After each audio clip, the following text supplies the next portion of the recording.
भाग 2. प्रेमाची सुरुवात. आकाशसोबत भांडण करून त्या मुलीची स्कूटी पुढे आली होती. तेव्हाही तिचं बडबड चालूच होती. तिची मैत्रीण तिला बोलली, "अगं रेणुका, जरा शांत डोक्याने घेत जा ना. तुझं तोंड मातीचं राहिलं असतं तर फुटलं असतं. ते बिचारे तुला सॉरी बोलले तरीही तुझं तोंड चालूच होतं. अशी कशी गं तू?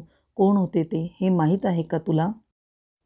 "अगं, मी ज्या कंपनीत जॉबला आहे त्या आकाश इंडस्ट्रीजचे मालक आकाश सर होते ते. तू एवढं बोलत होती तरीही किती शांत डोक्याने बोलले ते बिचारे." रेणुका म्हणाली, "असतील ते इंडस्ट्रीजचे मालक. मला काय त्यांचं? त्यांचे घरचे ते श्रीमंत. त्यांची चूक होती. त्यांच्या गाडीने माझ्या स्कूटीला धक्का मारला. सॉरी बोलले. त्यात काय मोठं? हो, एक वेळ माझी गाडी त्यांच्यापेक्षाही महागडी राहील आणि मी गाडीत नाही विमानात प्रवास करेन, फॉरेनला जाईन. हे काय त्यांची स्वतःची गाडी दाखवतात. मी त्यांच्यापेक्षा श्रीमंत राहील. माझ्या हाताखाली नोकर चाकर बंगला गाड्या सगळे राहणार." असं बडबडत ती अगदी स्वप्नात रंगून जायची. ती अशी बडबडत राहिली म्हणजे रिया अगदी शांत राहायची. रेणुकाची मैत्रीण रिया ती समजदार होती. तिला समजायचं ही रेणुका अगदी लहान मुलासारखी वागते. कधीच न पूर्ण होणारे स्वप्न पाहते. श्रीमंत लोकांवर उगाच डाफरते. ते लोक तिच्या अध्यात्म मध्यात तरी त्यांच्यावर उगाच जळते. कोणत्याही कारणास्तव ते लोक तिच्या सानिध्यात आले तर ती बिलकुल सोडत नाही. जसे आकाशसोबत केले तिने. कॉलेजमध्ये सुद्धा श्रीमंतांच्या मुलीविषयी उगाच तिची दुश्मनी राहायची. अशी ती थोडी युनिकच होती. रियाशी तिची चांगली दोस्ती होती. रियाला तिच्या सवयी माहिती होत्या. पण ती अशी का वागते याचे कारण तिला कधीही कळले नाही. रियाला वडील नव्हते. आई आजारी होती म्हणून तिने मध्येच कॉलेज सोडून कंपनीत फोन ऑपरेटर म्हणून जॉबला लागली होती. पण ही रेणुका अगदी वेगळ्या स्वभावाची, सगळ्यात वेगळी होती. तरी कोण? रेणुका ही करण सिंग यांची पहिल्या पत्नीची मुलगी. करण सिंग हे आकाशच्या वडिलांचे मित्र होते. दोघे अगदी लहानपणापासूनच एका शाळेत, कॉलेजात शिकत होते. दोघांची आर्थिक परिस्थिती सारखीच होती. पण आकाशच्या वडिलांनी स्वतःची कंपनी उघडल्यामुळे 4-5 वर्षात त्यांची परिस्थिती खूप सुधारली होती. आकाशसारखा हुशार, हुन्नरी मुलगा असल्यामुळे त्यांचा बिझनेस उच्च पदावर पोहोचला होता. पण करण सिंगची पहिली पत्नी कॅन्सरने आजारी असल्यामुळे तिच्यावर भरपूर पैसे खर्च केल्याने ते होते नव्हते ते सगळे पैसे खर्च झाले होते. रेणुका अगदी लहान असतानाच तिची आई वारली होती. तिला सांभाळायला म्हणून करण सिंगने दुसरे लग्न केले. पण त्यांची दुसरी पत्नी रेणुकाला खरोखरच चांगलं सांभाळत होती का? खरंच माया लावत होती का? रेणुकाच्या दुसऱ्या आईलाही एक मुलगी झाली होती. पण ती आपल्या सावत्र मुलीला कधीच चांगली वागणूक द्यायची नाही. तिला शाळेच्या फीसाठी सुद्धा एक पैशासाठी रडवायचे. तिला चांगले कपडे घेऊन द्यायचे नाही. श्रीमंताच्या मुलीमुलांची कपडे पाहून तिला खूप हौस वाटायची.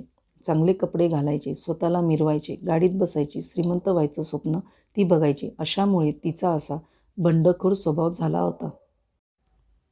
पण रूपाने मात्र अगदी सुंदर होती. गोरापान कलर, गोबरे गाल, काळेभोर लांब सडक केस, नाक अगदी चाफेकळीसारखं, कमळाच्या पाकळीसारखे गुलाबी चटक ओठ.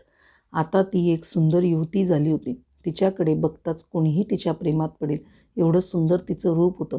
पण तिचा स्वभाव मात्र खूप विचित्र होता. तिला कुणाच्या प्रेमात पडायला इंटरेस्ट बिलकुल नव्हता. फक्त श्रीमंत व्हायचे, श्रीमंतीचा थाट उपभोगायचा हेच स्वप्न तिने पाहिले होते. म्हणून तिची सतत एवढ्याशा गोष्टींनीही चिडचिड होत असे. तिचे पप्पा करण सिंग हे आपल्याच मित्राच्या कंपनीत मॅनेजरपदी त्यांना जॉब मिळाला होता.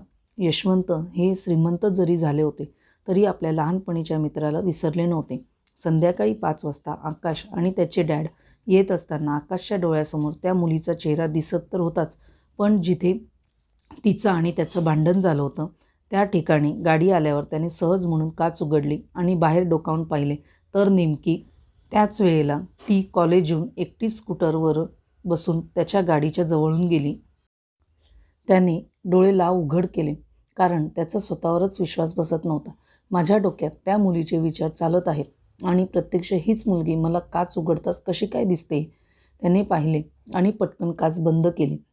त्याच्या मनात आलं, ही मुलगीच का माझ्या डोक्यात फिरते आहे सतत. ते घरी पोहोचले. तो तोंडाने शिट्या वाजवत त्याच्या खोलीत गेला.